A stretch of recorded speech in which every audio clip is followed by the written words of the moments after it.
Hello friends, welcome to Satish academy online. Friends, जिसमें हम पढ़ रहे हैं ज्योग्राफी अर्थात भूगोल। इस भूगोल की क्लास में आज हमारा दूसरा चैप्टर शुरू हो रहा है, जिसका नाम है वायुमंडल अर्थात एटमॉस्फेयर।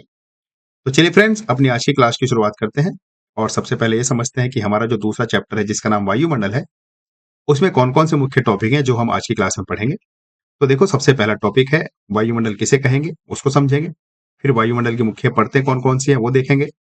वायुमंडल की प्रमुख गैसों को पढ़ेंगे। फिर एक वायुमंडल में प्रमुख गैस है जिसका नाम है जलवाष्प, उसको पढ़ेंगे। उसके बाद हम पढ़ेंगे हरित गृह प्रभाव, जिसको ग्रीन हाउस इफेक्ट कहते हैं। फिर पढ़ेंगे ओजोन परत कहाँ पर पाई जाती है और इसका मुख्य कार्य क्या है। उसके बाद हम पढ़ेंगे एल्बिडो। और फिर सबसे लास्ट में हम पढ़ेंगे पृथ्वी का ऊष्मा बजट। ये 8 टॉपिक पढ़ने के बाद आपका जो वायुमंडल का चैप्टर है वो कंप्लीट हो जाएगा। और फिर हम सबसे लास्ट में जो टॉप 30 एमसीक्यूज होंगे, टॉप 30 प्रश्न, उनको सॉल्व करेंगे। और फ्रेंड्स, इतना काम करने के बाद आपसे इस चैप्टर से फिर कोई से भी अगर प्रश्न पूछा जाएगा तो उसका आप बहुत आसानी से जवाब दे पाओगे। तो चलिए फ्रेंड्स, पहले टॉपिक के साथ शुरुआत करते हैं और समझते हैं कि वायुमंडल किसे कहते हैं। दोस्तों, शुरू करने से पहले मैं आपको अपने इस चैनल के बारे में सामान्य सी जानकारी देना चाहता हूं। जैसे कि आप जानते हैं कि हमारा ये चैनल यूट्यूब पर सतीश एकेडमी ऑनलाइन के नाम से है। इस चैनल पर देश की समस्त प्रतियोगी परीक्षाओं की तैयारी कराई जाती है और प्रतियोगी परीक्षाओं के संदर्भ में हमारे इस चैनल पर जीएस के सब्जेक्ट्स पढ़ाए जाते हैं। करंट अफेयर से रिलेटेड आपको अपडेट कराया जाता है। और हमारे इस चैनल पर मैथ की क्लासेस चल रही हैं, रीजनिंग की क्लासेस चल रही हैं, इंग्लिश ग्रामर भी हमारे इस चैनल पर पढ़ाई जाती है। और फ्रेंड्स, जो आगामी परीक्षाएं हैं उनको टारगेट करते हुए हमारे इस चैनल पर टॉप 30 जीएस के एमसीक्यूज से रिलेटेड टेस्ट सीरीज चलाई जा रही है। तो अगर आप भी देश की किसी भी प्रतियोगी परीक्षा की तैयारी कर रहे हैं तो आपके लिए हमारा चैनल सहायक सिद्ध होगा। तो आप इस चैनल को सब्सक्राइब करें और अपने सपने को साकार करें। तो फ्रेंड्स, इसी अपील के साथ चलिए हम चलते हैं अपने पहले टॉपिक की ओर। हमारा आज का पहला टॉपिक है वायुमंडल का परिचय।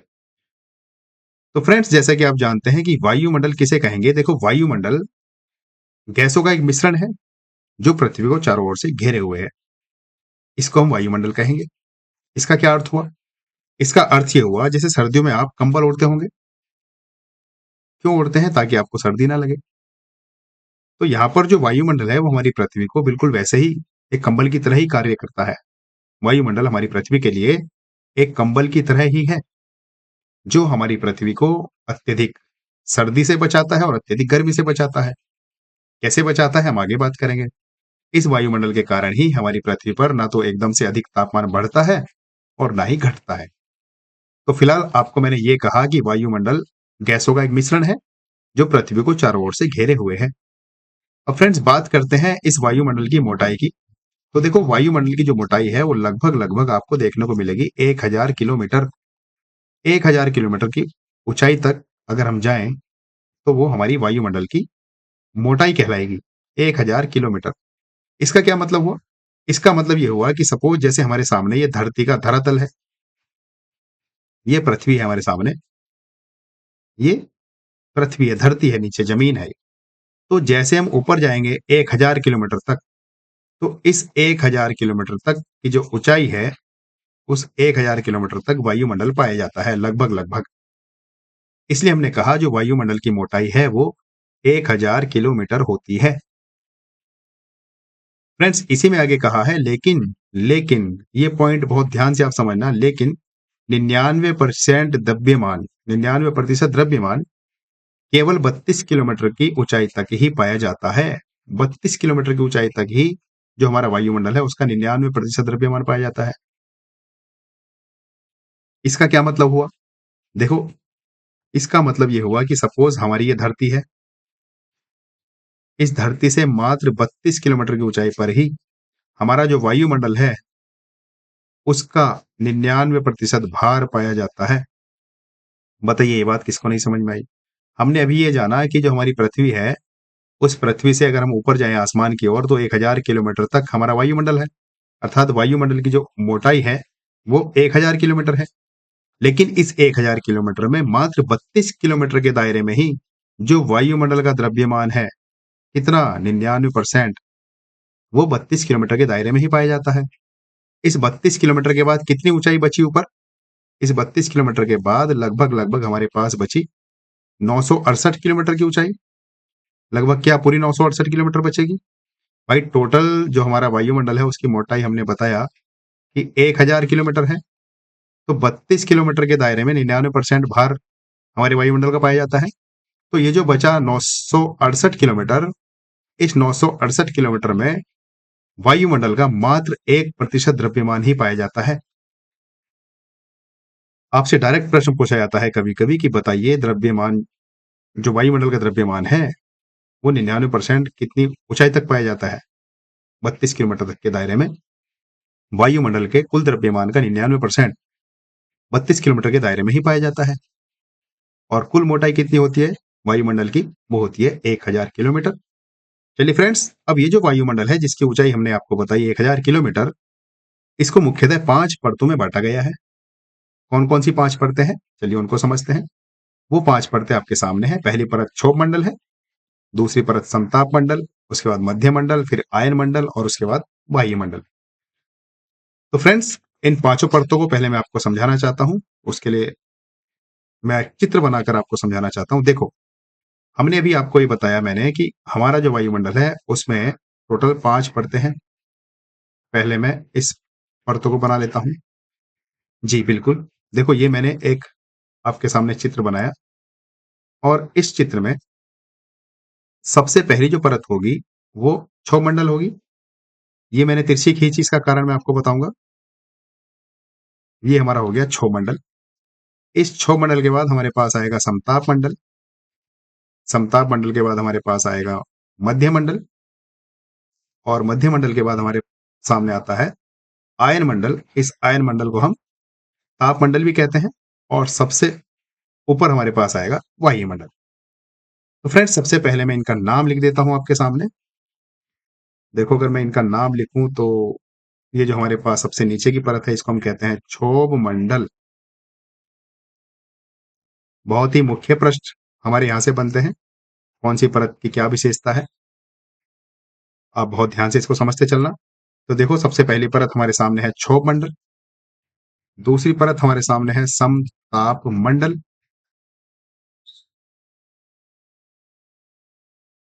तीसरी परत हमारे सामने है मध्य मंडल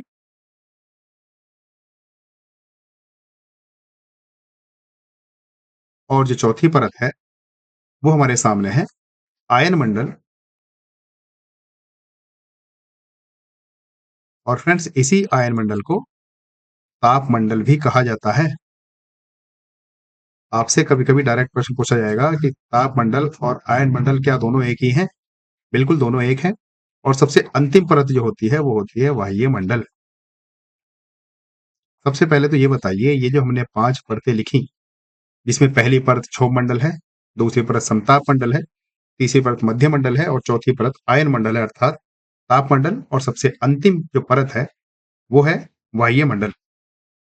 तो इसको समझने में किसे समस्या है, पहले ये बताइए।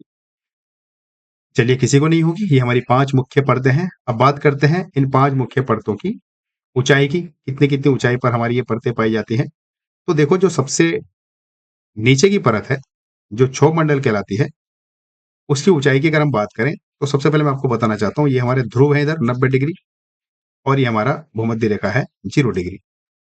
तो देखो, जो क्षोभ मंडल है, इस क्षोभ मंडल की अगर हम बात करें तो इसकी जो ऊंचाई है, ध्रुवों पर इसकी ऊंचाई मानी गई है 8 किलोमीटर। 8 किलोमीटर। और इधर जो भूमध्य रेखा है, यहां पर इसकी ऊंचाई मानी गई है 18 किलोमीटर। तो जब हम इनका दोनों का एवरेज लेंगे 8 और 18 का, तो कितना आ जाएगा? वो आ जाएगा 13 किलोमीटर।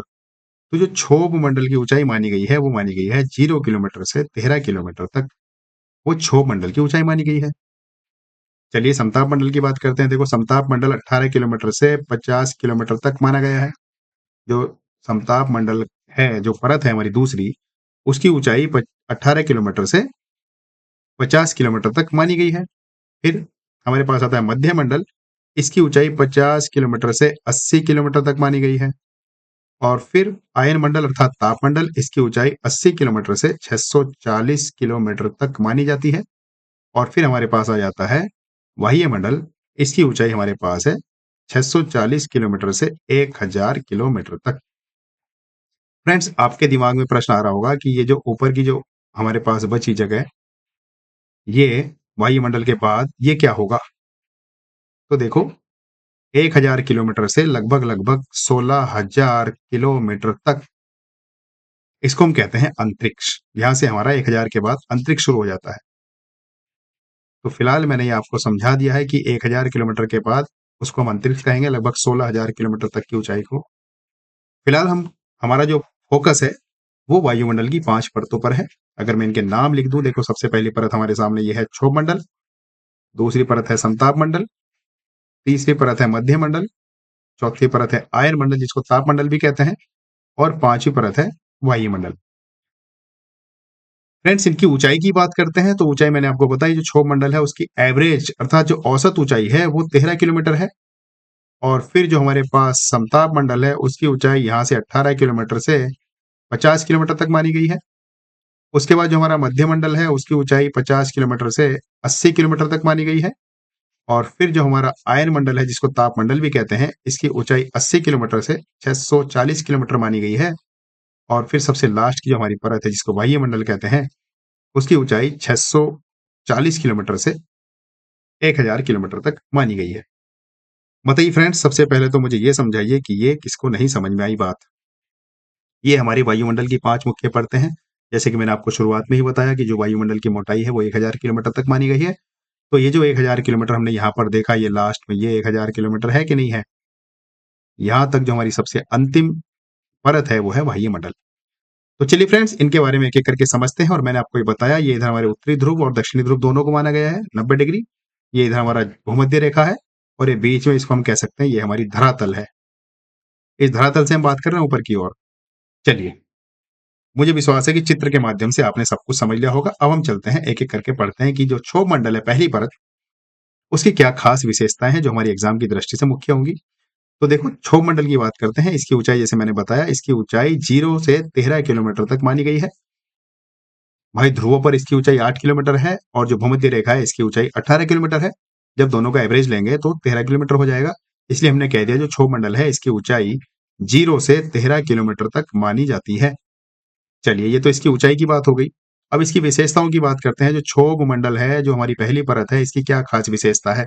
देखो, इसी परत के अंदर जो मौसमी घटनाएं घटित होती हैं, जैसे कि बारिश होती है, जैसे कि बादल आते हैं, जैसे कि तूफान आते हैं, जैसे कि बर्फ के गोले पड़ते हैं जिसको ओले बोलते हैं, ओलावृष्टि होती है, तो ये सारी मौसमी घटनाएं क्षोभ मंडल में ही घटित होती हैं। और फ्रेंड, दूसरी खास बात इस क्षोभ मंडल की यह है कि जैसे जैसे हम धरातल से ऊपर की ओर जाएंगे, जैसे ये धरातल है, ये हमारे पास धरातल है, इसको मैंने धरातल कहा। तो क्षोभ मंडल में जैसे जैसे हम धरातल से ऊंचाई की ओर जाएंगे, ऊपर बढ़ेंगे, ऊंचाई में जाएंगे, तो हमारा तापमान घटता है। ताप घटता है। देखो, ये मैंने ऐसे ऐसे चित्र बनाया, इसका मतलब है घटना। तो क्षोभ मंडल में जैसे जैसे हम धरातल से ऊपर की ओर जाएंगे, ऊंचाई की ओर, तो तापमान घटेगा। इसका कारण क्या हुआ? इसका कारण यह हुआ कि जो हमारी धरातल है वहां पर तापमान ज्यादा होता है। उसको पृथ्वी का पार्थिव तापमान कहते हैं। जो सूर्य की जो किरणें आती हैं धरती तक, क्योंकि धरती के बाद अंत वही होता है, उसके बाद किरणें कहाँ जाएंगी? तो हमारी पृथ्वी गर्म होती है, जिसको हम एल्बिडो कहते हैं। एल्बिडो के कारण हम आगे बढ़ेंगे सारी चीजें। फिलहाल आपको इतनी बात ध्यान रखनी है कि क्षोभ मंडल में जैसे जैसे हम ऊंचाई की ओर जाएंगे, अर्थात क्षोभ मंडल में ऊंचाई बढ़ने पर तापमान घटता है। कितना घटता है उसका औसत आपके सामने लिखा है। लगभग 1 किलोमीटर की ऊंचाई पर 6.5 डिग्री सेंटीग्रेड तापमान कम हो जाता है क्षोभ मंडल में ऊपर जाने पर। 6.5 डिग्री, ये बात आपको ध्यान रखनी होगी। चलिए आगे बढ़ते हैं। मैंने आपको बताया 6.5 डिग्री सेंटीग्रेड तापमान 1 किलोमीटर की ऊंचाई पर क्षोभ मंडल में कम हो जाता है। यह हमारे लिए मुख्य बात है, कभी कभी डायरेक्ट प्रश्न में पूछ लिया जाता है। और फ्रेंड्स, एक विशेषता और, जो हमारे विमान वायुयान उड़ते हैं वो भी क्षोभ मंडल में ही उड़ते हैं, अधिकतर इसी परत में उड़ते हैं। और इसका महत्व की बात करें, क्षोभ मंडल का क्या महत्व है, तो देखो, जीवन के लिए आवश्यक जलवायु यहीं पर निर्मित होते हैं। जैसे कि मैंने आपको बताया, जितनी भी मौसमी घटनाएं हैं सब यहीं पर घटित होती हैं, जैसे कि बारिश, बादल, तूफान, ओला, कोहरा, ये सब यहीं पर क्षोभ मंडल में ही घटित होता है। चलिए फ्रेंड्स, ये हमारे पास क्षोभ मंडल की पहली परत थी। दूसरी परत की ओर चलते हैं। एक बात और फ्रेंड्स, ये जो हमारा तापमान घटता है, एक मुख्य बात इसमें आप ऐड कर सकते हैं। मैंने आपको बताया कि ऊपर जाने पर तापमान घटेगा। तो ये जो तापमान घटता है हमारा 6.5 डिग्री, इसको सामान्य ताप पतन दर कहते हैं। सामान्य ताप पतन दर देखो कितना घटता है, ये घटता है 6.5 डिग्री सेंटीग्रेड। तो ये जो तापमान घटने की दर है इसको बोलते हैं सामान्य ताप पतन दर। सामान्य ताप पतन दर।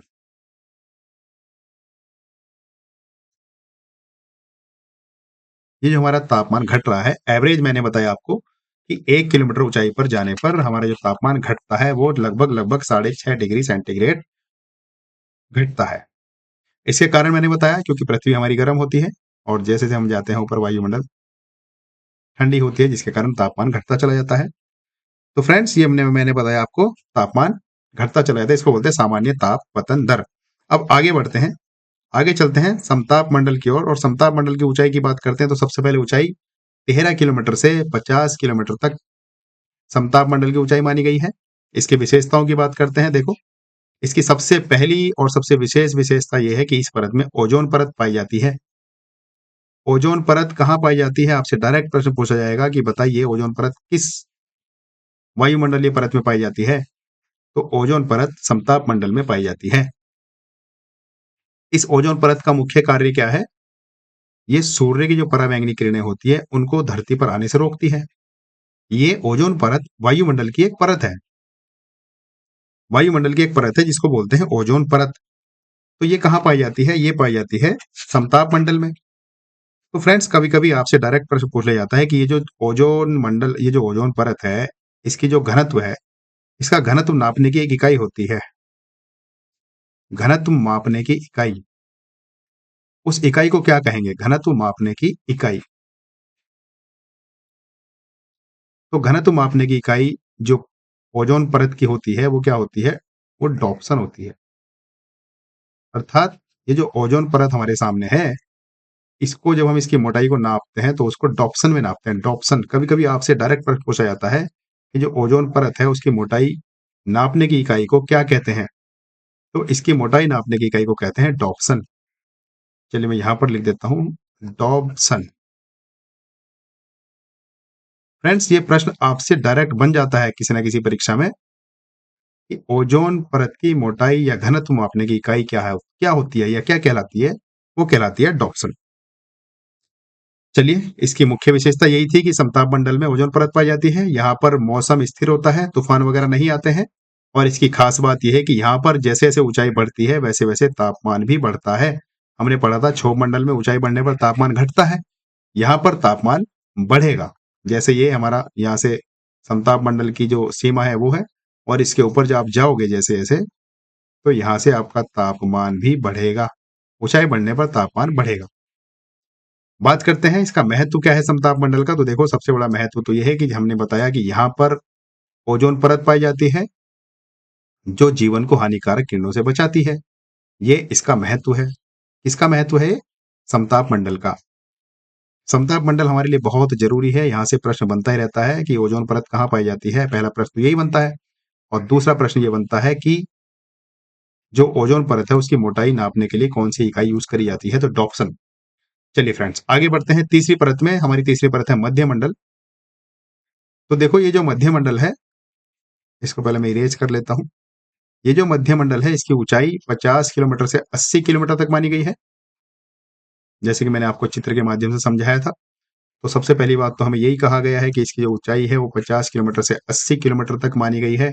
और इसकी विशेषता की बात करें तो इसकी पहली विशेषता यह है कि तापमान पुनः घटने लगता है। जैसे जैसे हम फिर से ऊपर जाएंगे मध्य मंडल में तो तापमान फिर घटने लगेगा।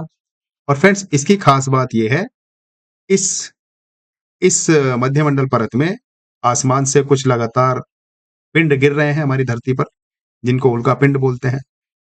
तो वो इस मध्य मंडल में आने पर जलकर नष्ट हो जाते हैं। इसकी खास बात यह है, मध्य मंडल में आने पर उल्का पिंड जलकर नष्ट हो जाते हैं। आपसे डायरेक्ट प्रश्न पूछा जाता है कि बताइए कौन सी वायुमंडलीय परत में उल्का पिंडों का नाश हो जाता है। तो उल्का पिंडों का नाश हो जाता है मध्य मंडल परत जो है। हमारे आसमान से लगातार हजारों लाखों उल्का पिंड धरती पर गिरते हैं या गिर रहे हैं, लेकिन जैसे ही वो मध्य मंडल में पहुंचते हैं वैसे ही वो जलना शुरू हो जाते हैं वायुमंडल में घर्षण के कारण, और जलकर वहीं पर राख हो जाते हैं। अगर आपने थोड़ा बहुत पर्यावरण पढ़ा हो तो उसमें हमने पढ़ा था कि अभी तक टोटल 5 बार प्रलय आ चुकी है हमारी धरती पर। उन 5 बार में से एक बार जो मुख्य कारण रहा प्रलय आने का वो उल्कापिंड का वज्रपात रहा। अर्थात जैसे ओले गिरते हैं उसी तरह से बहुत मोटे-मोटे पत्थर हमारी धरती पर बरसने लगे थे जिनको उल्कापिंड कहते हैं। वो इस मध्यमंडल में आकर नष्ट नहीं हो पाए थे और बहुत बड़े-बड़े पत्थर हमारी धरती पर बरसे जिसको कहा उल्कापिंड वज्रपात।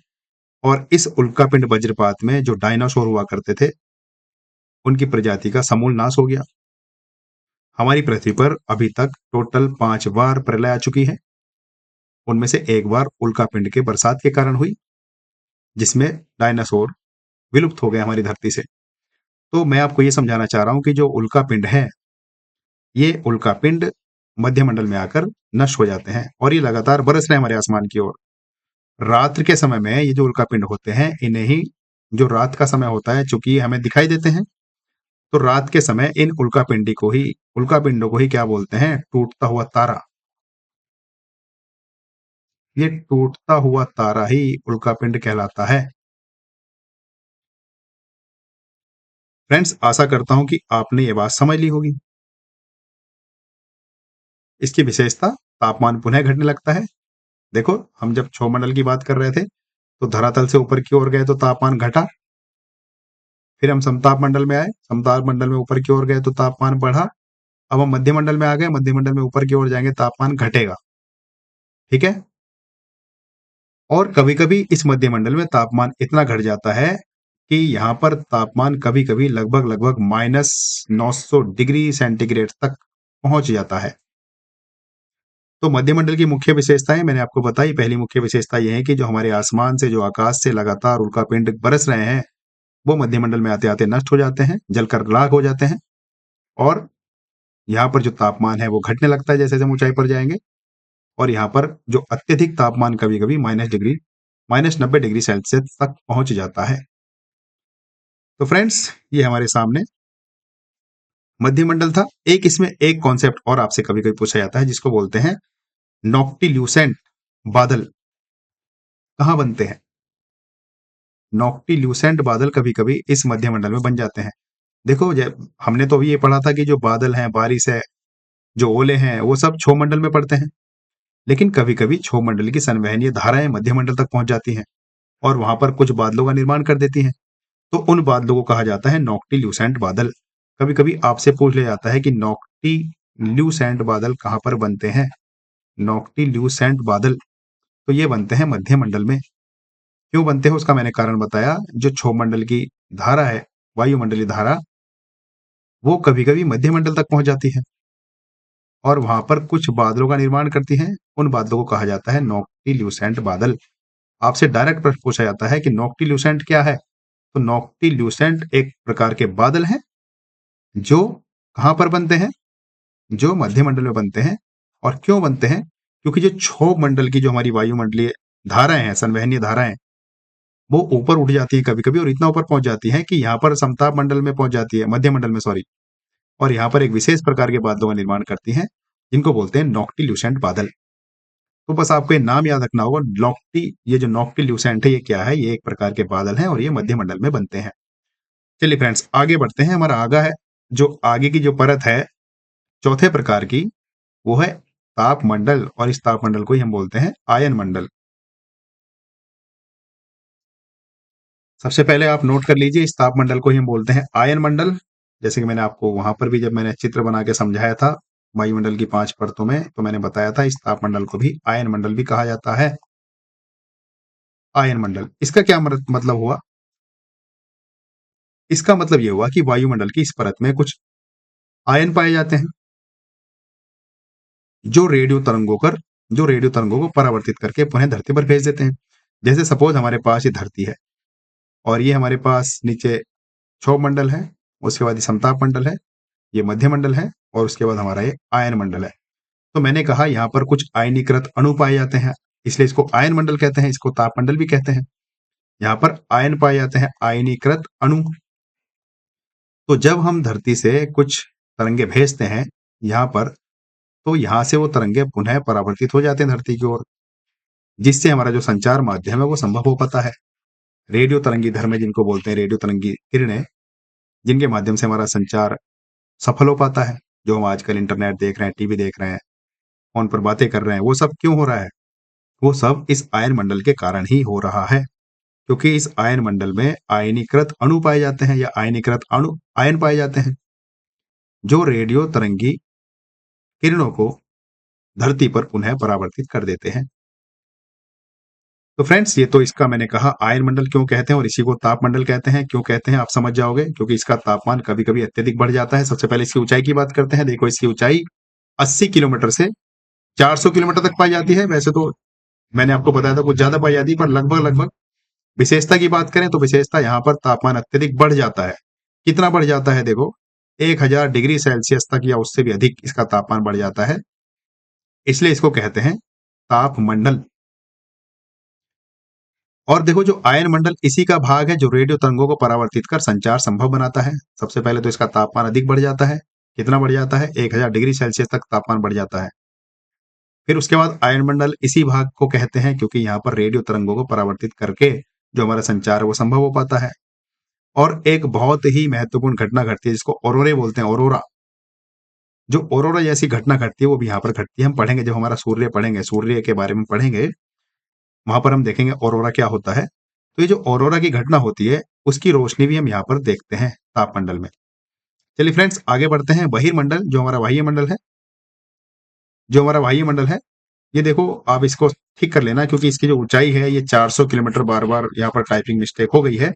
ये ऊंचाई मैंने आपको बताया था, ये 400 किलोमीटर नहीं है, ये कितनी है? ये है 640 किलोमीटर। तो आप इसको ठीक कर लेना। चलिए मैं अभी कर देता हूँ इसको। 640 किलोमीटर, ये हमारी जो ऊंचाई है यहाँ पर, ये 640 किलोमीटर है, ना कि 400 किलोमीटर। ऊपर भी एक जगह आया था, मुझे लगा शायद यहीं पर गड़बड़ है, ये थोड़ी सी टाइपिंग मिस्टेक हो गई। तो इसकी जो ऊंचाई है यहाँ पर 80 किलोमीटर से 640 किलोमीटर तक मानी गई है। ठीक है, चलिए अब हम बात करते हैं वायुमंडल की, जिसकी ऊंचाई मानी गई है 640 किलोमीटर से 1000 तक, 1000 किलोमीटर तक। तो जो हमारा वायुमंडल है वो हमारा यहाँ पर आ चुका है। तो 640 किलोमीटर से ऊपर का जो हमारे पास वायुमंडल होगा उसको हम कह देंगे बहिर्मंडल या वायुमंडल। इसकी विशेषताओं की बात करते हैं तो यह वायुमंडल की सबसे बाहरी परत है। यहाँ गैसें इतनी विरल होती हैं कि धीरे धीरे अंतरिक्ष में विलीन हो जाती हैं, अर्थात यहाँ से गैसें नाम मात्र के बराबर ही होती हैं। बहुत ही विरल, बहुत ही विरल, मतलब ये समझो कि बहुत ही विरल का मतलब है इसका जो घनत्व है वायुमंडल का बहुत कम है। और दूसरी खास बात यहाँ पर यह है कि जो उपग्रह हैं इसी परत में परिक्रमा करते हैं, बहिर्मंडल जिसको हम कहते हैं। तो फ्रेंड्स, ये हमारी पृथ्वी की 5 मुख्य परतें मैंने आपको बताया। सबसे पहले क्षोभ मंडल, फिर समताप मंडल, फिर मध्य मंडल, उसके बाद आयन मंडल, उसके बाद बहिर्मंडल या बाह्य मंडल। अगर आपको इनको याद करने की ट्रिक समझनी है तो आपको ये याद करना होगा, क्षय सम मय ता बै। इसका मतलब है क्षोभ मंडल, समताप मंडल, मध्य मंडल, ताप मंडल और बहिर्मंडल। चलिए फ्रेंड्स, अब आगे बढ़ते हैं। हमारी जो प्रमुख गैसें हैं वायुमंडल की संरचना, हमारा जो वायुमंडल है उसमें कौन कौन सी प्रमुख गैसें पाई जाती हैं उसके बारे में बात करते हैं। तो देखो, यहाँ पर गैसों के नाम लिखे हैं नीचे, प्रमुख गैसें, और वो कितने प्रतिशत पाई जाती हैं वो यहाँ पर लिखे हैं। बहुत ही मुख्य प्रश्न आपके यहाँ से बनते हैं। तो सबसे प्रमुख गैस हमारे सामने निकल कर आती है वो है नाइट्रोजन, जिसको बोलते हैं O2। तो इस नाइट्रोजन की जो मात्रा हमारे वायुमंडल में है वो 78.08% है, जिसको लगभग लगभग में हम 78% बोल देते हैं। तो सबसे प्रमुख गैस और सबसे बड़ी गैस हमारे वायुमंडल में पाई जाती है नाइट्रोजन, जिसकी मात्रा है 78.08%। उसके बाद दूसरे नंबर की जो हमारे पास वायुमंडल में गैस है वो है ऑक्सीजन। बात करें इसकी मात्रा की तो ये हमारे पास लगभग लगभग 20.95% पाई जाती है। इसको लगभग में देखो, जो हमारे पास नाइट्रोजन है इसको लगभग में बोल देते हैं 78%, और जो ऑक्सीजन है इसको लगभग में बोल देते हैं 21%। और उसके बाद एक और महत्वपूर्ण गैस पाई जाती है जिसको बोलते हैं ऑर्गन। ये हमारे पास होती है लगभग लगभग 0.93%, 0.93%। और फिर हमारे पास होती है CO2 जिसको बोलते हैं कार्बन डाइऑक्साइड। ये पाई जाती है 0.03% से 0.04% तक। और फिर अन्य गैसों में जैसे नियॉन, हीलियम, हाइड्रोजन, ये सब गैसें भी हमारे वायुमंडल में पाई जाती हैं। तो फ्रेंड्स, यहाँ से खास बात क्या है जो आपको याद रखनी है? वो खास बात ये है कि अगर मैं इनका नामकरण करूं, जैसे कि ये नाइट्रोजन पहले क्रमांक पर आएगी, उसके बाद ऑक्सीजन दूसरे क्रमांक पर आएगी, ऑर्गन तीसरे क्रमांक पर आएगी और चौथे क्रमांक पर आएगी कार्बन डाइऑक्साइड। तो ये जो प्रथम 4 प्रमुख गैसें आप देख रहे हैं, इनका अगर आप टोटल करोगे, जैसे कि मैंने ऊपर लिखा है इनकी ये कितनी परसेंट पाई जाती है, तो इनका जब आप टोटल करोगे तो आप पाओगे कि 99.9% हमारे वायुमंडल में ये प्रमुख 4 गैसें हैं। 99.9%। कौन-कौन सी? नाइट्रोजन, ऑक्सीजन, ऑर्गन और कार्बन डाइऑक्साइड। बाकी की जो अन्य गैसें हैं, जैसे कि नियॉन, हीलियम, हाइड्रोजन और भी बहुत सारी गैसें हैं, वो मात्र 0.01% हमारे वायुमंडल में पाई जाती है। तो ये 4 प्रमुख गैसें हैं, जैसे कि नाइट्रोजन है, ऑक्सीजन है। आपसे डायरेक्ट प्रश्न पूछा जाता है, हमारे वायुमंडल में नाइट्रोजन की मात्रा कितनी है? तो वो है 78% लगभग। वैसे एग्जैक्ट की बात करेंगे तो एग्जैक्ट होती है 78.08%। उसी प्रकार ऑक्सीजन की बात करते हैं तो जो ऑक्सीजन है वो 20.95% होता है, इसको लगभग में हम कह देते हैं 21%। और ऑर्गन 0.93%। और उसके बाद जो कार्बन डाइऑक्साइड है वो 0.03% से 0.04% होती है। फ्रेंड्स, एक काम का फैक्ट मैं आपको ये बताना चाहता हूँ, फैक्ट तो नहीं कह सकते उसको, पर फैक्ट ही समझ लीजिए, आपको इंटरेस्ट आएगा सुनने में। वो ये है कि जब प्रारंभ में हमारी पृथ्वी बनी, तो हमारी धरातल पर अब से अभी कितने परसेंट कार्बन डाइऑक्साइड है? अभी 0.3% से 0.4% तक हमारे पास कार्बन डाइऑक्साइड है, CO2 है। लेकिन प्रारंभ में धरातल पर जो CO2 थी वो लगभग 12% थी प्रारंभ में। और ऑक्सीजन बिल्कुल जीरो थी, है ही नहीं थी। अब आप सोचिए, अब से 12%, मतलब 12 गुना CO2 थी और ऑक्सीजन नहीं थी। तो क्या ऐसे में हम लोग जी पाते बिना ऑक्सीजन के? मैं ये कहना चाहता हूं कि जब पृथ्वी शुरुआत में थी, तो तब पृथ्वी पर जो CO2 थी उसकी मात्रा 12 गुना थी अब से। और ऑक्सीजन बिल्कुल शून्य, ऑक्सीजन थी नहीं। तो ऐसा क्या हुआ कि ऑक्सीजन इतनी रह गई 0.3%, सॉरी, जो कार्बन डाइऑक्साइड है वो 0.3% रह गई और ऑक्सीजन लगभग 21% हो गई? ऐसा क्या हुआ? तो आपने थोड़ा बहुत पढ़ा होगा साइंस में, जिसको बोलते हैं प्रकाश संश्लेषण, फोटोसिंथेसिस। एक प्रक्रिया होती है जिसके माध्यम से पेड़ पौधे अपना भोजन बनाते हैं। तो उस प्रकाश संश्लेषण के माध्यम से जो हमारी कार्बन डाइऑक्साइड है उसकी मात्रा घटती चली गई और जो ऑक्सीजन है उसका निर्माण होना शुरू हो गया। जैसे सपोज ये हमारी पृथ्वी है, धरातल है, और ये यहाँ पर पेड़ पौधे हैं धरातल पर। ये पेड़ पौधे के नीचे जड़ें हैं और हमें पता है नीचे धरातल में पानी पाया जाता है जिसको भूमिजल बोलते हैं। तो इन पेड़ पौधों ने प्रकाश संश्लेषण नाम की एक प्रक्रिया शुरू करी। वो प्रकाश संश्लेषण कैसे होता है? वो प्रकाश संश्लेषण ऐसे होता है कि सूर्य का प्रकाश, ये जो उनके पत्ते होते हैं हरे होते हैं, क्लोरोफिल। तो जो हरे पत्ते होते हैं क्लोरोफिल, वो और जो नीचे पानी है वो दोनों को मिलाकर एक रासायनिक अभिक्रिया होती है जिसको बोलते हैं प्रकाश संश्लेषण। उस प्रकाश संश्लेषण के माध्यम से ये पेड़ पौधे ग्लूकोज का निर्माण करते हैं, अर्थात अपने भोजन का निर्माण करते हैं। और फिर कुछ ऑक्सीजन बनाते हैं जो वातावरण में रिलीज कर दी जाती है, जिसके कारण ऑक्सीजन लगातार बढ़ती चली गई और आज के समय में हमारे सामने ऑक्सीजन 21% है और कार्बन डाइऑक्साइड लगभग 0.3% है। अगर आपके दिमाग में आ रहा होगा कि ये प्रकाश संश्लेषण की अभिक्रिया कैसे होती है, तो आप इसको डिटेल में साइंस में पढ़ोगे, थोड़ा बहुत इसको आप इन्वायरमेंट में भी पढ़ोगे। फिलहाल मैं आपको थोड़ा सा हिंट दे देता हूं कि जैसे हमारे पास एक गैस है, प्रकाश संश्लेषण में मुख्य गैस चाहिए होती है पेड़ पौधों को CO2, कार्बन डाइऑक्साइड, और उसके बाद चाहिए होता है जल, H2O। यहाँ पर थोड़ी सी जगह कम है, मैं अगर नीचे जाऊं थोड़ा सा, यहाँ पर, हाँ, यहाँ पर चलो स्पेस ज्यादा है।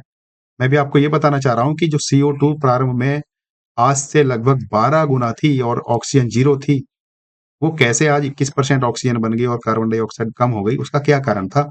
तो उसका कारण है प्रकाश संश्लेषण। तो ये प्रकाश संश्लेषण कैसे बनता है? देखो यहाँ पर मैंने लिखा भी है। तो ये बनता है, प्रकाश संश्लेषण के लिए आवश्यकता होती है CO2 की, अर्थात कार्बन डाइऑक्साइड की, और फिर आवश्यकता होती है जल की, अर्थात H2O की, और इन दोनों की कुछ रासायनिक अभिक्रिया होती है जिससे ग्लूकोज बनता है, जिसको C6H12O6 कहते हैं। C6H12O6 ये ग्लूकोज का एक फॉर्मूला होता है जो पेड़ पौधों के लिए भोजन का कार्य करता है, ग्लूकोज।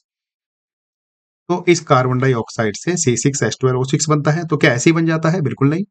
ये CO2 के 6 मॉलिक्यूल लिए जाते हैं, H2O के 6 मॉलिक्यूल लिए जाते हैं, उसके बाद हमारा ये ग्लूकोज बन जाता है और 6 मॉलिक्यूल ऑफ ऑक्सीजन ये वातावरण में रिलीज कर दी जाती है। तो ये जो ग्लूकोज है ये पेड़ पौधे अपने भोजन में यूज कर लेते हैं और बाकी का जो ये ऑक्सीजन रिलीज हुई,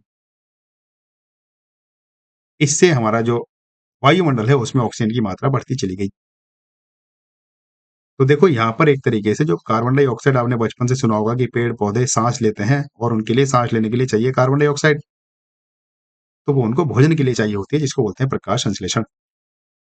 और फ्रेंड्स ऐसा नहीं है कि पेड़ पौधे सिर्फ ऑक्सीजन ही रिलीज करते हैं, कार्बन डाइऑक्साइड भी रिलीज की जाती है पेड़ों के द्वारा, लेकिन वो कार्बन डाइऑक्साइड की मात्रा ऑक्सीजन की तुलना में बहुत कम होती है।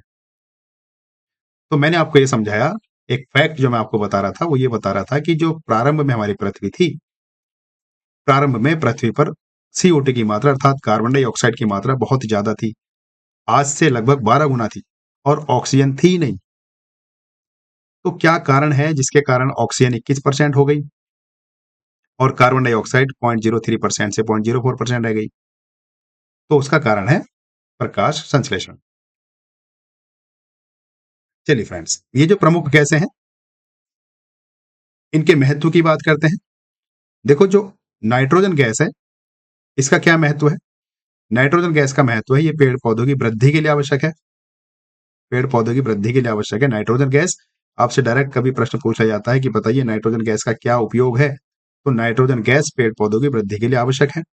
और ऑक्सीजन को कौन नहीं जानता, ये हमारे श्वसन के लिए आवश्यक है, दहन के लिए आवश्यक है। अगर तुम कहीं आग लगाना चाहो और ऑक्सीजन ना हो तो नहीं लगेगी, क्योंकि आग जलने के लिए हमें ऑक्सीजन की आवश्यकता होती है। उसी प्रकार हम बात करें जो कार्बन डाइऑक्साइड है उसका क्या महत्व है? भाई हमारे लिए तो महत्व नहीं है, लेकिन पेड़ पौधों के लिए महत्व है। पौधों में प्रकाश संश्लेषण के लिए कार्बन डाइऑक्साइड बहुत जरूरी है। उसके बाद तीसरा जो हमारे पास ओजोन परत है, जो हमारी वायुमंडल की ओजोन परत है, उसके महत्व की बात करते हैं तो ये ओजोन परत जो हानिकारक पराबैंगनी किरणें हैं उनसे हमारी रक्षा करती है। और फ्रेंड्स ये जो हमारे पास ऑर्गन है, ये हमारी पृथ्वी की सबसे बड़ी निष्क्रिय गैस है, ऑर्गन। इसके बारे में कभी कभी पूछ लिया जाता है कि सबसे बड़ी निष्क्रिय गैस कौन सी है, तो वो है ऑर्गन, निष्क्रिय गैस है।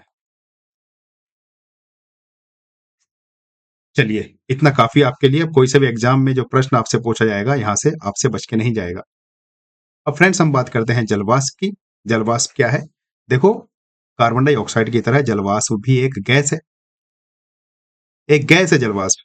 कभी कभी एग्जाम में आपसे कथन बनाकर पूछा जाएगा कि बताइए कौन सा कथन सही है, क्या जलवाष्प एक गैस है? बिल्कुल आप हाँ कहिएगा, हाँ जलवाष्प एक गैस है, कार्बन डाइऑक्साइड की तरह कार्य करता है। कैसे कार्य करता है समझते हैं। तो देखो जलवाष्प जिसको बोलते हैं वाटर वेपर, एक वायुमंडल में उपस्थित पानी का गैसीय रूप है। पानी का गैसीय रूप है, जो पानी है उसका गैसीय रूप ही तो है जलवाष्प, तो इसलिए इसको कहते हैं जलवाष्प एक गैस है। यह मुख्य रूप से महासागरों, नदियों, झीलों तथा भूमि की सतह से वाष्पीकरण और वाष्पोत्सर्जन द्वारा बनता है। देखो सबसे पहले हमने जाना जलवाष्प वायुमंडल में उपस्थित पानी का गैसीय रूप है। इसका बनने का कारण क्यों बनता है? तो महासागरों में, नदियों में, झीलों में और जो भूमि का जल है उसमें वाष्पीकरण होता है। क्यों होता है? भाई जब सूर्य की किरणें धरती पर पड़ेगी तो जो पानी होगा वो गर्म बन के भाप बन के उड़ेगा, उसका वाष्पीकरण होगा, तो उससे जलवाष्प बनती है। अब बात करते हैं वायुमंडल में जलवाष्प का कितना प्रतिशत पाया जाता है। तो लगभग लगभग वायुमंडल में जलवाष्प का 0.2% से 0.4% पाया जाता है। आपसे अगर पूछा जाए कि वायुमंडल में जलवाष्प की मात्रा कितनी है, तो 0.2% से 0.4% तक वायुमंडल में जलवाष्प की मात्रा मानी गई है। और ये जो जलवाष्प की मात्रा है ये स्थान के अनुसार बदलती रहती है। जैसे कि हमने हमारी पृथ्वी में पढ़ा था, हमारी जो धरातल है, हमारी जो पृथ्वी है, वो सब जगह एक सी थोड़ी है। कहीं पर गर्मी है, कहीं पर छाया है, कहीं पर बर्फ है, कहीं पर धूप ही धूप है, कहीं पर रेत है, कहीं पर मरुस्थल है, कहीं पर पेड़ ही नहीं है, कहीं पर पेड़ ही पेड़ है। तो ये जो स्थान है, स्थान और समय के अनुसार ये जो जलवाष्प है इसकी मात्रा घटती और बढ़ती रहती है। जैसे समुद्र तट और गर्म क्षेत्रों में जलवाष्प अधिक होगा, जैसे यहाँ पर मैंने लिखा समुद्र तट और गर्म क्षेत्रों में जलवाष्प की मात्रा अधिक होगी और शुष्क और ठंडे क्षेत्रों में जलवाष्प की मात्रा कम होगी। चलिए बात करते हैं जलवाष्प का महत्व क्या है। तो देखो सबसे बड़ा महत्व तो ये है कि जो वर्षा है वो जलवाष्प के लिए बहुत मतलब जलवाष्प वर्षा के लिए बहुत जरूरी है। वर्षा और मौसम में जलवाष्प का बहुत बड़ा महत्व है। दूसरे महत्व की बात करें तो जो जलवाष्प देखो वर्षा में जैसे कि जलवाष्प संघनन से बादल बनाती है। भाई अगर जलवाष्प नहीं होगा तो बादल कैसे बनेंगे?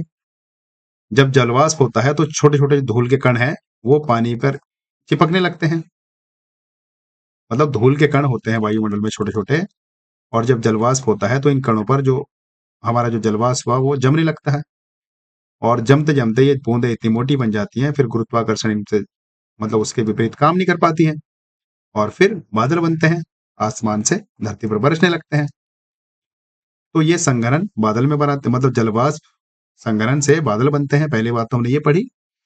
और जो जलवाष्प है उसी जलवाष्प से वर्षा, ओले, बर्फ आदि का निर्माण होता है। ये था पहला उपयोग जलवाष्प का। बात करते हैं दूसरे उपयोग की। जैसे कि यहाँ पर लिखा भी है, तापमान नियंत्रक के रूप में भी जलवाष्प कार्य करता है। कैसे? देखो जो जलवाष्प सूर्य की ऊष्मा को अवशोषित करता है। सूर्य की ऊष्मा अगर जलवाष्प ना हो तो डायरेक्ट धरती पर आएगी, तो कितना तापमान बढ़ेगा? तो हमने ये कह दिया जो तापमान नियंत्रक है जलवाष्प, क्योंकि सूर्य की ऊष्मा को अवशोषित करता है, पृथ्वी पर तापमान को नियंत्रित रखता है। और तीसरा जो सबसे महत्वपूर्ण महत्व है जलवाष्प का, वो हरित गृह प्रभाव में देखने को मिलता है, क्योंकि जलवाष्प हरित गृह प्रभाव में एक मुख्य गैस है और इसके कारण भी पृथ्वी ठंडी रहती है।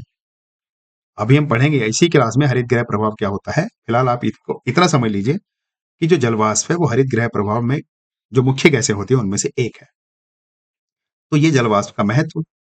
चलिए आगे बढ़ते हैं। मापने की इकाई। देखो जलवाष्प को मापने की इकाई, इसको प्रतिशत में मापा जाता है, और जो इसकी मात्रा होती है जलवाष्प में, जलवाष्प की जो मात्रा होती है धरती पर उसको बोलते हैं आर्द्रता, जिसको ह्यूमिडिटी बोलते हैं। वायुमंडल में जलवाष्प की मात्रा को आर्द्रता कहते हैं और इसे प्रतिशत में मापा जाता है। प्रतिशत में मापा जाता है। जैसे कि हमने बताया कितनी मात्रा होती है जलवाष्प की वायुमंडल में, तो 0.2 से 0.4% होती है, प्रतिशत में मापा जाता है। चलिए फ्रेंड्स आगे बढ़ते हैं। अब हम समझते हैं हरित गृह प्रभाव क्या है। बहुत ही इंपॉर्टेंट टॉपिक है। सबसे पहले इसको समझते हैं कि हरित गृह प्रभाव किसे कहते हैं। तो देखो ये जो हरित गृह प्रभाव है, पहले इसका नामकरण कैसे हुआ इसके बारे में समझने का प्रयास करते हैं। तो देखो जो हरित गृह प्रभाव है ये वायुमंडल में मौजूद कुछ गैसों, जैसे कि कुछ गैसें हैं जो सूर्य से आने वाली ऊष्मा को अवशोषित करके पृथ्वी की सतह को गर्म रखती है। इसका मतलब समझे आप? इसका मतलब अभी हम आगे समझेंगे डिटेल में। फिलहाल आपको ये और समझना है कि यदि यह प्रभाव ना हो, अगर ये हरित गृह प्रभाव हमारी धरती पर नहीं होगा, तो पृथ्वी का औसत तापमान है वो रात में -18 डिग्री तक जा सकता है और दिन में लगभग लगभग 15 डिग्री तक हो सकता है, और भी ज्यादा हो सकता है। मतलब तापमान कहने का मतलब यह है कि जो तापमान है पृथ्वी का वो एकदम से घट या बढ़ सकता है अगर हरित गृह प्रभाव ना हो। तो एक बार फिर से मैं आपको बता दूं, हरित गृह प्रभाव वह प्रक्रिया है जिसके माध्यम से वायुमंडल में मौजूद कुछ गैसें, वायुमंडल में कुछ गैसें हैं जिनको हरित गृह प्रभाव के नाम से जाना जाता है। वो गैसें सूर्य से आने वाली ऊष्मा को अवशोषित कर लेती है और पृथ्वी की सतह को गर्म रखती है। और दूसरी बात मैंने कहा कि अगर हरित गृह प्रभाव ना हो तो इससे हमारी पृथ्वी का जो औसत तापमान है वो -18 डिग्री से मतलब -18 डिग्री हो सकता है। -18 डिग्री हो सकता है अगर हरित गृह प्रभाव ना हो। लेकिन हरित गृह प्रभाव है जिसके कारण हमारा तापमान 15 डिग्री तक मेंटेन रहता है, जिसको हम बोलते हैं कमरे का तापमान 15 डिग्री या 16 डिग्री किसको कह देते हैं, 20 डिग्री तक मान लिया जाता है। पर हमारी जो पृथ्वी है उसका संपूर्ण तापमान के औसत की बात करें तो हरित गृह प्रभाव के कारण लगभग लगभग एवरेज 15 डिग्री सेल्सियस तक माना गया है या रहता है।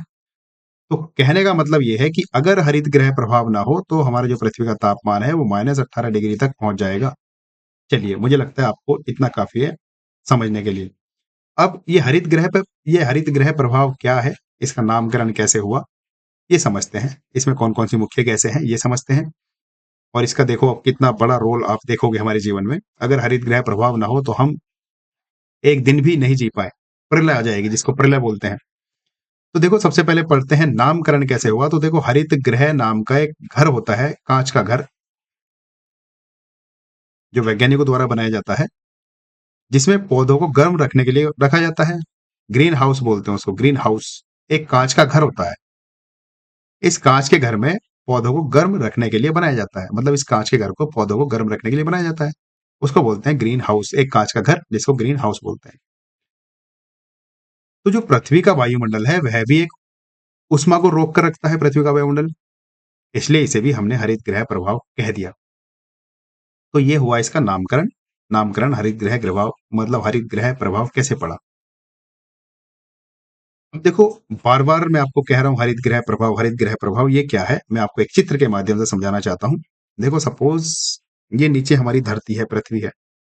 कहाँ बनाना चाहिए मुझे, चलो मैं यहां पर बना लेता हूं।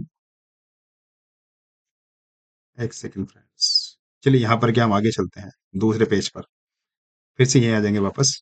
जैसे हमारे पास ये ब्लैंक पेज आ गया है, मैंने आपको समझाया कि ये हमारी पृथ्वी है। यहाँ पर हम समझ रहे हैं हरित गृह प्रभाव क्या होता है। ये हमारी पृथ्वी है, ठीक है, साहब ये हमारी पृथ्वी है, और ये इधर सूर्य है, ये सूर्य है। इस सूर्य से हमें पता है सूर्य का प्रकाश लगातार हमारी पृथ्वी की ओर आ रहा है। चलो हमने अभी हमारी पृथ्वी बनाई और सूर्य बनाया, दो चीजें हमने बना दी।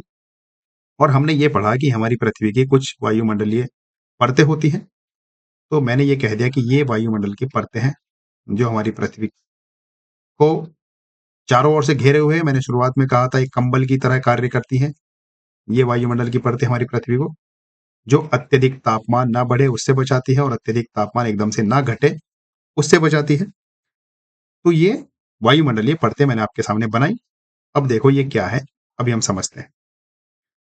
तो ये जो सूर्य का प्रकाश है, सूर्य की जो लघु किरणें हैं, सौर्य विकिरण लघु तरंग जिनको बोलते हैं, ये हरित गृह प्रभाव ऐसी गैसें हैं कि सूर्य की जो लघु तरंगें हैं वो तो पृथ्वी पर आ जाती हैं।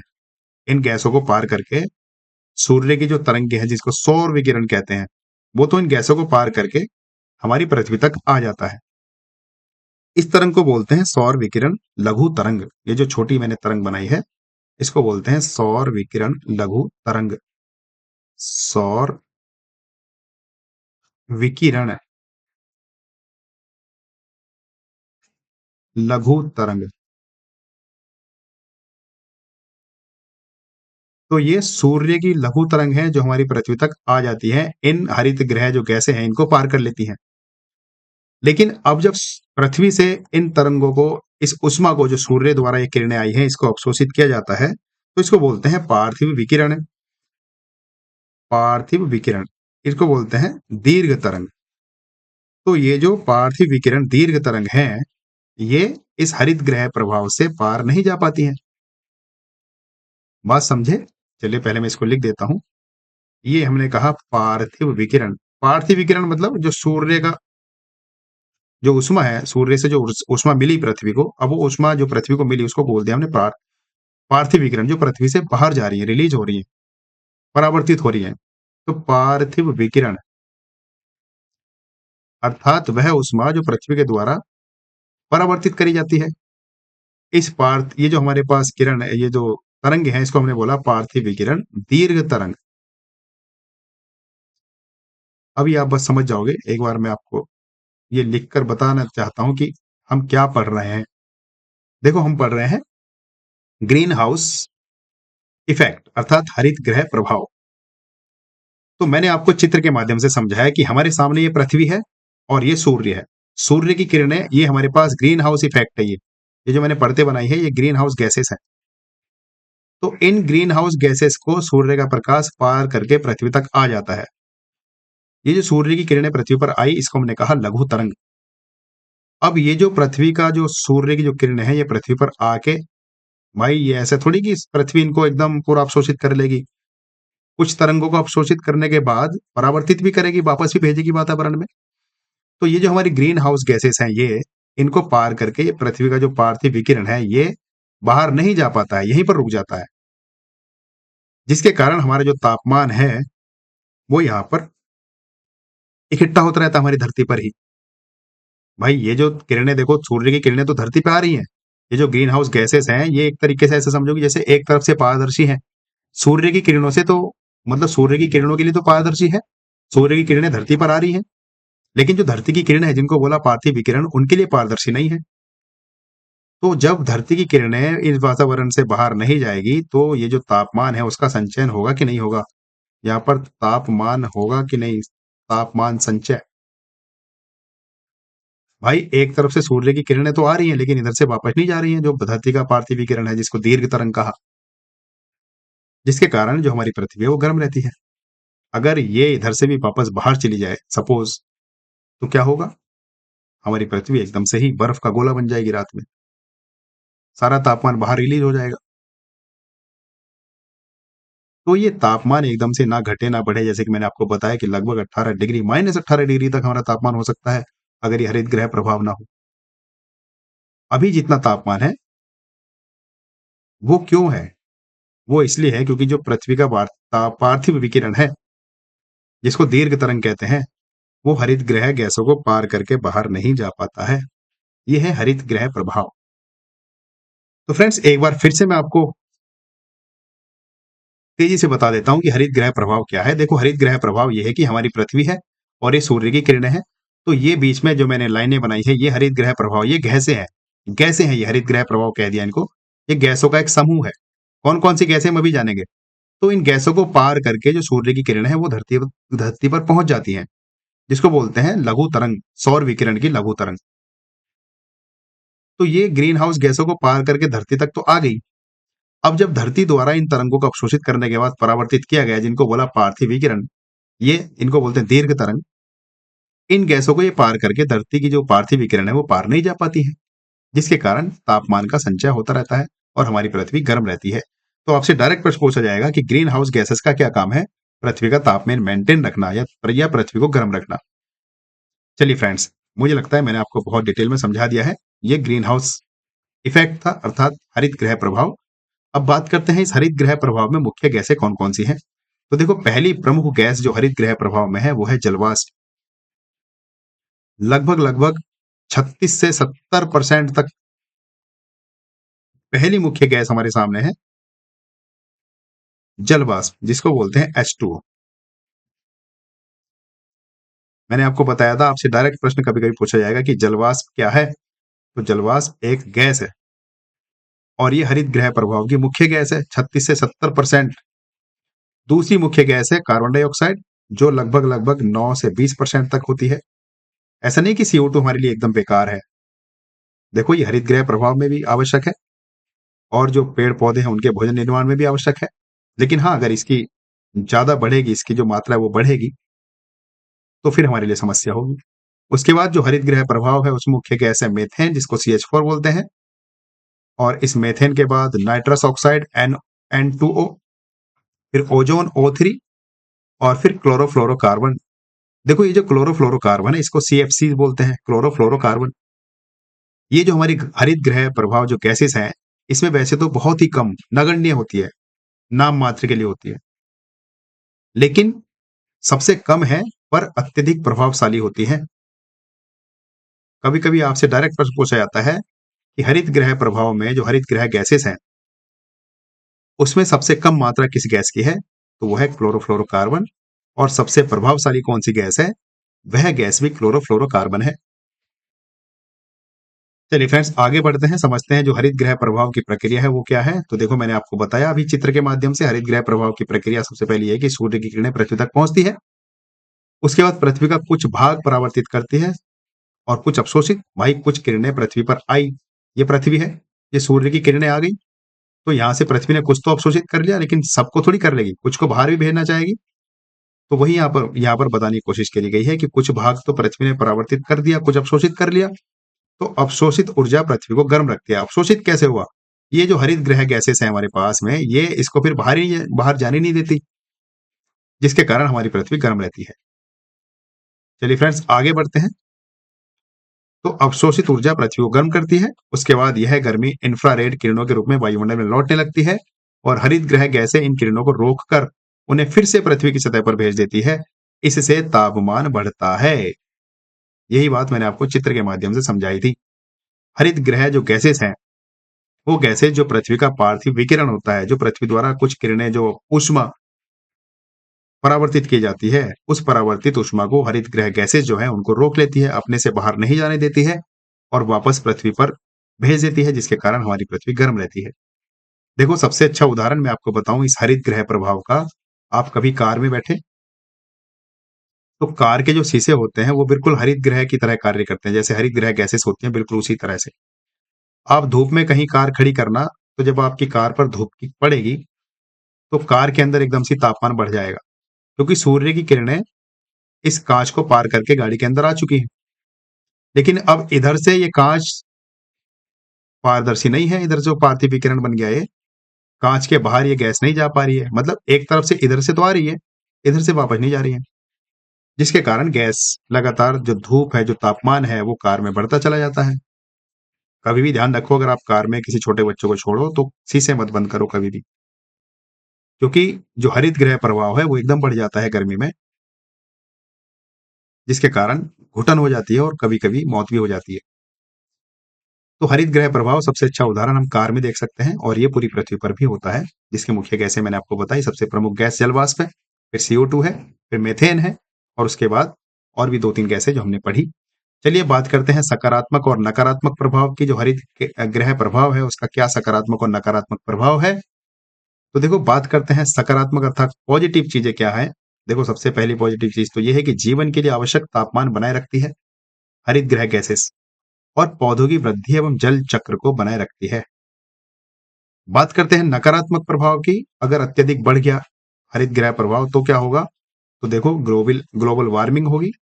भाई, जब पृथ्वी का तापमान बढ़ेगा, और मैंने आपको कई बार बता दिया है, जो हमारा 7वां महाद्वीप है जिसका नाम है अंटार्कटिका महाद्वीप, उस पे कई कई किलोमीटर की बर्फ जमी हुई है। जब पृथ्वी का तापमान बढ़ेगा तो ये बर्फ पिघलेगी, और बर्फ पिघलेगी मतलब जल प्रलय आ जाएगी।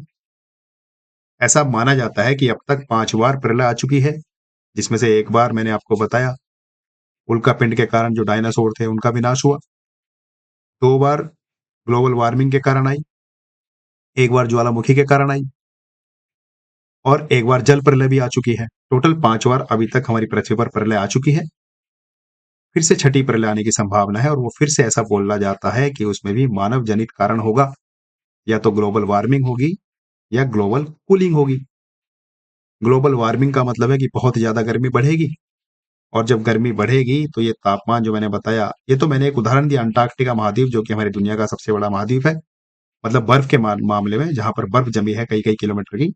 बाकी ऐसे कई और ग्लेशियर्स हैं जहां पर भी बर्फ जमी हुई है। तो जब गर्मी बढ़ेगी तो ये बर्फ पिघलेगी, और अगर ये सारी बर्फ एक बार पिघल गई, मात्र मैं इसकी बात कर रहा हूं अंटार्कटिका महाद्वीप की, अगर ये सारी बर्फ पिघल गई तो धरती पर 60 मीटर तक पानी ही पानी हो जाएगा, धरती पर, पूरी धरती पर। अब आप सोचिए, अगर ग्लोबल वार्मिंग बढ़ी तो हमारे लिए कितना बड़ा नुकसान हो सकता है। तो ये ग्रीन हाउस गैसेस का नकारात्मक प्रभाव है। ग्लोबल वार्मिंग बढ़ेगी तो हिम नदों को पिघलना शुरू होगा, समुद्री स्तर में वृद्धि होगी, जलवायु परिवर्तन और चरम मौसम होगा, फिर पारिस्थितिकी तंत्र पर नकारात्मक प्रभाव पड़ेगा। अब बात करते हैं इसके उपाय कौन कौन से हो सकते हैं, कैसे बचा जा सकता है उपाय से। तो देखो, उपाय ये कि हम ज्यादा से ज्यादा नवीकरणीय ऊर्जा स्रोतों पर निर्भर हो।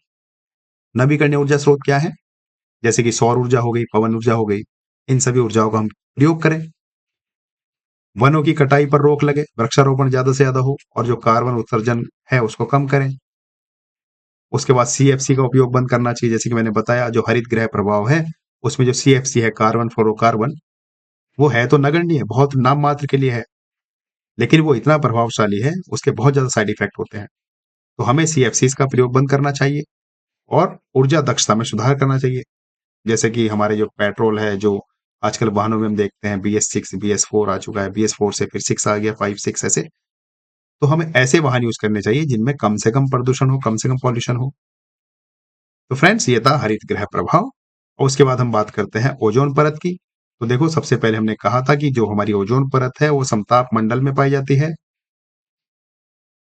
ओजोन परत क्या है, पहले तो इसके बारे में समझते हैं। तो देखो, जो ओजोन परत है वो वायुमंडल की समताप मंडल में पाई जाने वाली एक गैस है। ओजोन क्या है, एक गैस है जिसका जो सूत्र होता है वो O3 होता है। O2 होता है, O2 ऑक्सीजन, इसमें एक परमाणु और जुड़ जाता है O का, ये मिलकर हो जाते हैं O3। चलिए बातें करते हैं आगे।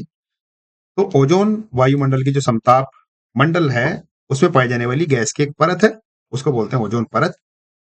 और यह पृथ्वी को सूर्य से आने वाली हानिकारक किरणों से बचाती है। जैसे कि कौन कौन सी पराबैंगनी किरणें, जैसे यूवी किरणें जो मुख्यतः होती है वो हमारी पृथ्वी पर नहीं आ पाती हैं, इसके कारण, क्योंकि इसको, ये जो ओजोन की परत है, ऑक्सीजन जो वायु की जो परत है, भाई ओजोन क्या है, गैस की एक परत ही तो है। तो इस परत को जो सूर्य की पराबैंगनी किरणें हैं वो पार नहीं कर पाती हैं, यहीं पर रुक जाती हैं, जिसके कारण हमारा जो जीवन है बहुत आसानी से चलता रहता है। क्योंकि अगर ये किरणें धरती पर आ गई तो इनसे बहुत सारे रोग होंगे, जैसे कि स्किन रोग होंगे, बहुत सारे कैंसर होगा, आंखों की समस्याएं होंगी। तो ये पराबैंगनी किरणें, खासकर यूवी किरणें हैं। आगे बढ़ते हैं, ओजोन परत की स्थिति क्या है। तो देखो, हमने बताया था इसको कि जो समताप मंडल है उसमें पाई जाती है। इसकी मोटाई की बात करें, पृथ्वी की सतह से लगभग 15 किलोमीटर से 35 किलोमीटर की ऊंचाई पर पाई जाती है। सर्वाधिक सघनता लगभग 20 से 25 किलोमीटर की ऊंचाई पर होती है। सबसे ज्यादा इसका जो घनत्व होता है, जो सघन होती है, वो 20 से 25 किलोमीटर की ऊंचाई पर होती है। ओजोन परत की हम बात कर रहे हैं। और इसे अक्सर ओजोनोस्फीयर भी कहा जाता है। ओजोनोस्फीयर, इसे, ओजोन परत को ओजोनोस्फीयर भी कहा जाता है। बात करते हैं इसका निर्माण कैसे होता है। तो देखो, मैंने आपको बताया, इसको हम बोलते हैं O3। तो इसका निर्माण, जो ऑक्सीजन अणु है उस पर सूर्य की पराबैंगनी किरणें पड़ने से वह टूट जाता है। जो ऑक्सीजन है, हमारा जो O2 है, वो ऐसे बदल जाता है OO में। अब यही जो परमाणु O है, यही परमाणु ऑक्सीजन से चिपक जाता है। भाई पहले तो O2, सूर्य के कारण, सूर्य के प्रकाश के कारण ये O2 हमारा परिवर्तित हो गया OO में। अब जो बाकी की ऑक्सीजन है उससे फिर ये O2 चिपक जाता है, मतलब ये O जो है ये इस ऑक्सीजन पे चिपक जाता है, जिसके कारण हमारा O3 का निर्माण होता है। आप इसको, जो केमिस्ट्री आपका सब्जेक्ट है उसमें और डिटेल में पढ़ेंगे। फिलहाल मैं आपको सामान्य भाषा में ये बताना चाहता हूं कि जो हमारी ऑक्सीजन होती है वो सूर्य के प्रकाश के कारण या सूर्य की पराबैंगनी किरणों के कारण जो ऑक्सीजन है, जिसको हमने कहा O2, ये OO में विभाजित हो जाता है। ऑक्सीजन के दोनों अणु अलग अलग हो जाते हैं। अब ये ऑक्सीजन के दो अणु हमारे सामने हैं, OO। तो ऐसा तो है नहीं सारी की सारी ऑक्सीजन ऐसे परिवर्तित हो जाएगी, उसके बाद कुछ ऑक्सीजन भी बकाया रहेगी।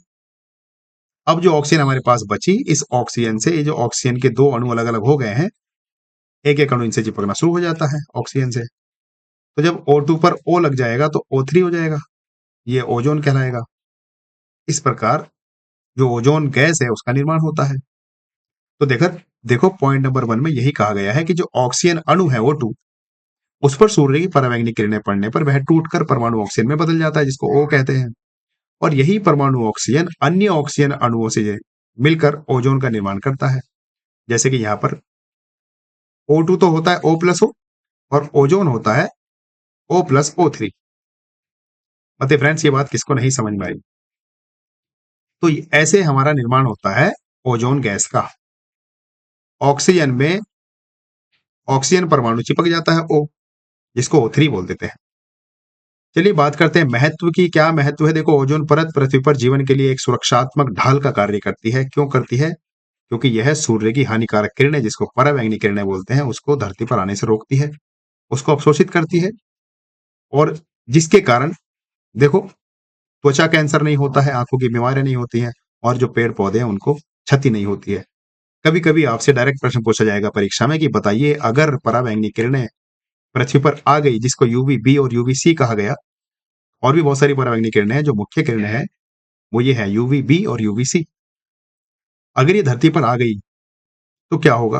तो जो इंसान है उसमें त्वचा का कैंसर बढ़ने को समस्या होगी, त्वचा कैंसर बढ़ेगा, आंखों की तरह तरह की बीमारियां होंगी, और जो पेड़ पौधे हैं उनको क्षति होगी।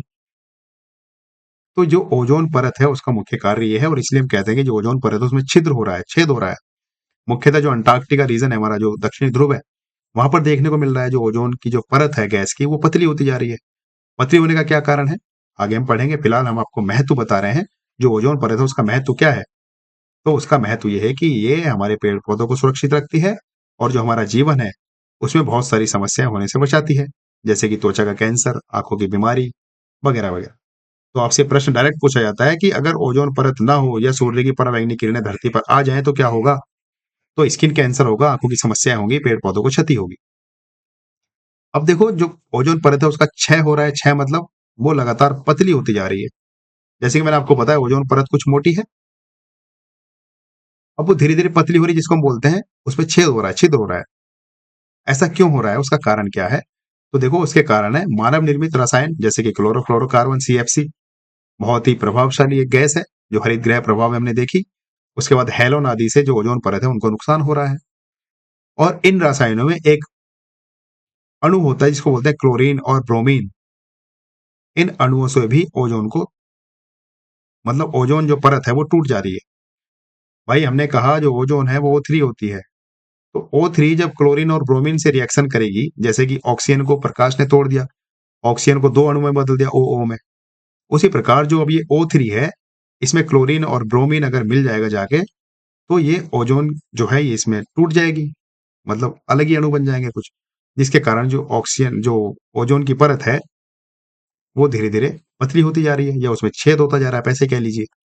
आगे बढ़ते हैं, तीसरा पॉइंट देखते हैं। तीसरा पॉइंट हमसे कहा है, ये जो कारण हो रहे हैं इसका जो मुख्य प्रभाव है, ये जो परत है ओजोन की, ये ध्रुवीय क्षेत्रों में देखने को मिलता है, जिसको हम बोलते हैं ओजोन में छेद हो रहा है, छिद्र हो रहा है।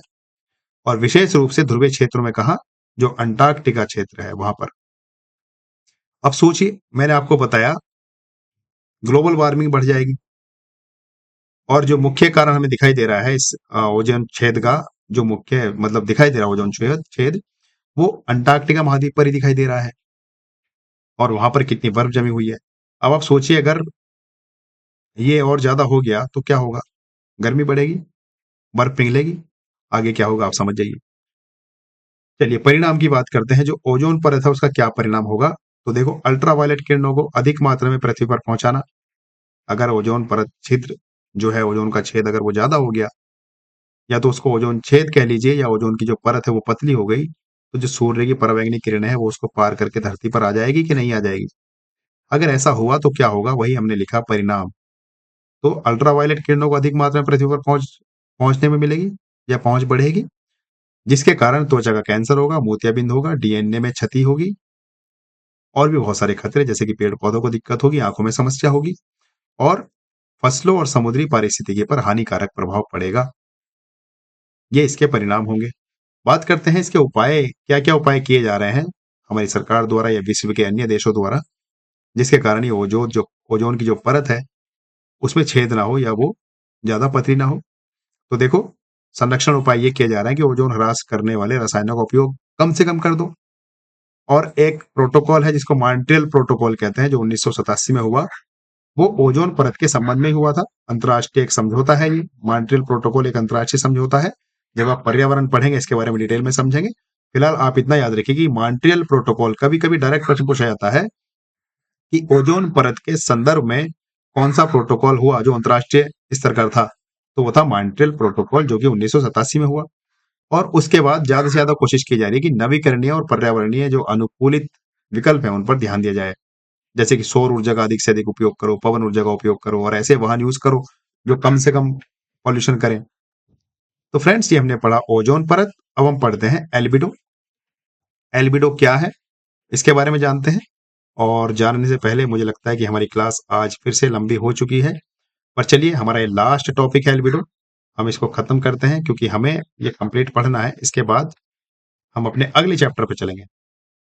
या क्या कहती है पब्लिक, कंटिन्यू करा जाए या यहीं पर स्टॉप लगाया जाए। फ्रेंड्स, मुझे लगता है कि आज हमारी क्लास सच में ज्यादा हो चुकी है, इसलिए मैं यहीं पर रोक लेता हूं इसको।